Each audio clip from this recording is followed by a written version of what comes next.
بسم اللہ الرحمن الرحیم۔ بچوں کا بے وضو قرآن پاک چھونا۔ سوال: کیا بچے بے وضو قرآن پاک کو چھو سکتے ہیں؟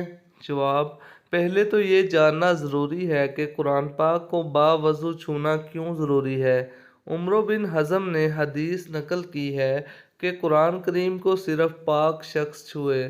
الحدیث، اور ظاہر ہے کہ اس سے مراد صرف نسل کی طہارت نہیں ہے بلکہ طہارت معنوی اور حسی دونوں مراد ہیں، لیکن چونکہ بچے غیر مکلف ہیں اس لیے ان کو وضو کرانا ضروری نہیں ہے، البتہ جب وہ سمجھدار ہو جائیں تو انہیں وضو کی عادت ڈالی جائے۔